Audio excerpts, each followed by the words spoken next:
Muammar al-Gaddafi of Libya said, "There are signs that Allah will grant victory to Islam in Europe, without swords, without guns, without conquest. We don't need terrorists. We don't need homicide bombers.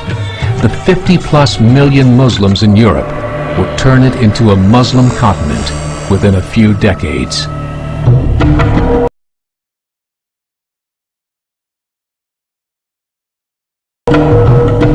There are currently 52 million Muslims in Europe.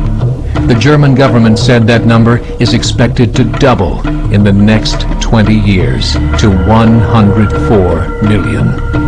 Closer to home, the numbers tell a similar story. Right now, Canada's fertility rate is 1.6, nearly a full point below what is required to sustain a culture. And Islam is now the fastest growing religion. Between 2001 and 2006, Canada's population increased by 1.6 million, 1.2 of those immigration. In the United States, the current fertility rate of American citizens is 1.6. With the influx of the Latino nations, the rate increases to 2.11, the bare minimum required to sustain a culture. In 1970, there were 100,000 Muslims in America. Today, there are over 9 million. The world is changing. It's time to wake up. We must prepare ourselves for the reality that in 30 years, there will be 50 million Muslims living in America. The world that we live in is not the world in which our children and grandchildren will live. The Catholic Church recently reported that Islam has just surpassed their membership numbers. Some studies show that at Islam's current rate of growth, in 5 to 7 years, it will be the dominant religion of the world. Yet the population of Europe is not declining. Why? Immigration. Islamic immigration. Of all population growth in Europe since 1990, 90% has been Islamic immigration. France, 1.8 children per family. Muslims, 8.1. In southern France, traditionally one of the most populated church regions in the world, there are now more mosques than churches. 30% of children ages 20 and younger are Islamic. In the larger cities such as Nice, Marseille, and Paris, that number has grown to 45%. By 2027, 1 in 5 Frenchmen will be Muslim. In just 39 years, France will be an Islamic republic. In the last 30 years, the Muslim population of Great Britain rose from 82,000 to 2.5 million, a 30-fold increase. There are over 1,000 mosques, many of them former churches.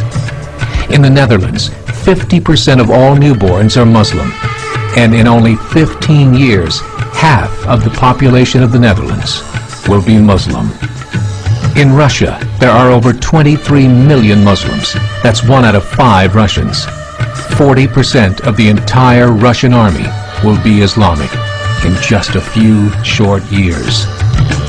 Currently in Belgium, 25% of the population and 50% of all newborns are Muslim. The government of Belgium has stated 1/3 of all European children will be born to Muslim families by 2025, just 17 years away. The German government, the first to talk about this publicly, recently released a statement saying, "The fall in the German population can no longer be stopped. Its downward spiral is no longer reversible. It will be a Muslim state by the year 2050. Mahatma Gandhi, Indian nationalist leader.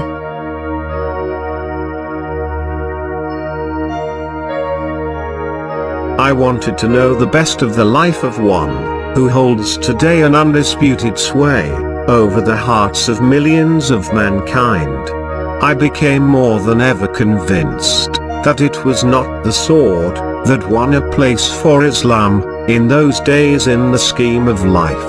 It was the rigid simplicity, the utter self-effacement of the prophet, the scrupulous regard for pledges, his intense devotion to his friends and followers, his intrepidity, his fearlessness, his absolute trust in God, and in his own mission.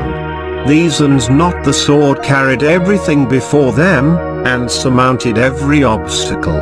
When I closed the second volume of the prophet's biography, I was sorry there was not more for me to read of that great life. Jeannie Naidu, Indian independence activist and poet.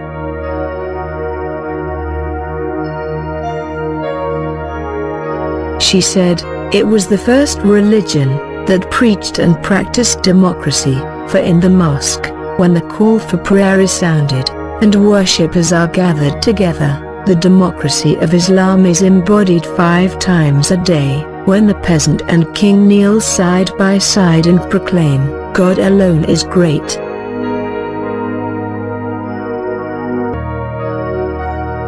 Karen Armstrong, famous British author and commentator.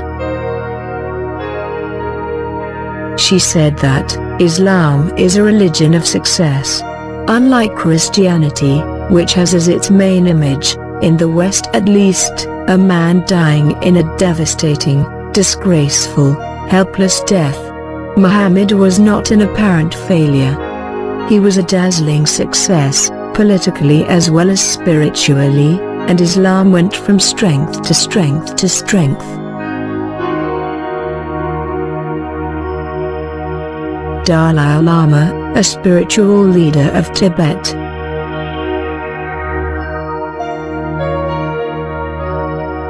He told that, since September 11th event, in many occasions I always come forth with a defense of Islam. Islam, like any other major tradition, I think the very praising, Allah means love, infinite love, compassion, like that. I understand Islam, they usually carry rosary, all 99 beads, different name of Allah, all refer compassion, or these positive things. H. G. Wells, a famous author.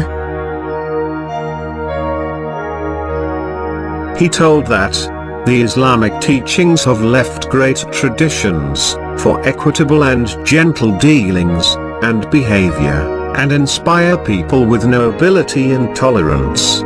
These are human teachings of the highest order, and at the same time practicable. These teachings brought into existence a society, in which hard-heartedness, and collective oppression, and injustice, were the least as compared with all other societies preceding it. Islam is replete with gentleness, courtesy, and fraternity. Oprah Winfrey, an American famous celebrity.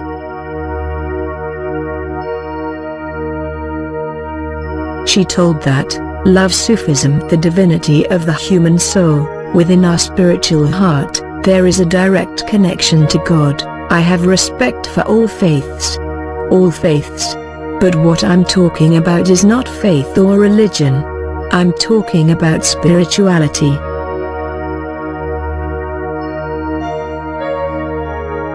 Pope John Paul II.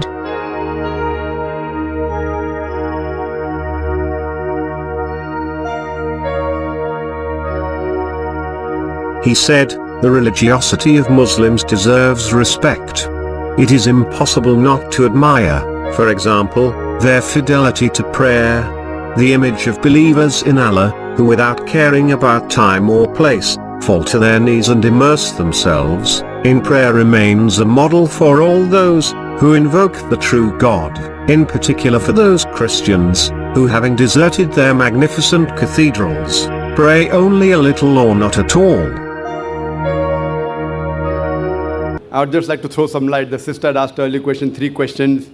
And that reminds me that my daughter who had come last, she had said a song, "Don't talk to me about Muhammad," you know, peace be upon him. And the coordinator said, please pay attention to the words, what she's saying. And if you heard the words carefully, it's the seerat of Muhammad sallallahu alaihi wasallam, that once when Muhammad sallallahu alaihi wasallam was going, he finds a companion as a stranger. She starts speaking against the Prophet. Oh, the Prophet Muhammad sallallahu alaihi wasallam is a bad person. Don't talk to me. She's telling Muhammad sallallahu alaihi wasallam, that person doesn't know the person is talking to. She tells to the stranger, that person on the road, that Prophet Muhammad is bad. Don't listen to him. He causes disharmony. He teaches only about one God, blah, blah, blah. That's what my daughter was saying in that song. Later on, but she says, oh, you're a very good person. But I'm warning you, don't listen to that man, Muhammad, peace be upon him. He's a rogue, Nauz billah. He's a very bad person, Nauz billah. And so on and so forth. But she says, you're a very good person. You're so kind, you're so loving. Please, may I know your name? Then she says, pardon? What did you say? Am I hearing correct? Your name is Muhammad sallallahu alaihi wasallam? Then she says, Ashhadu an la ilaha illallah wa ashhadu anna Muhammad Rasulullah. So when the traveler realizes that this person is actually Prophet Muhammad, peace be upon him, I have heard from other people that he is a wrong person. This person is so good, she immediately accepts Islam.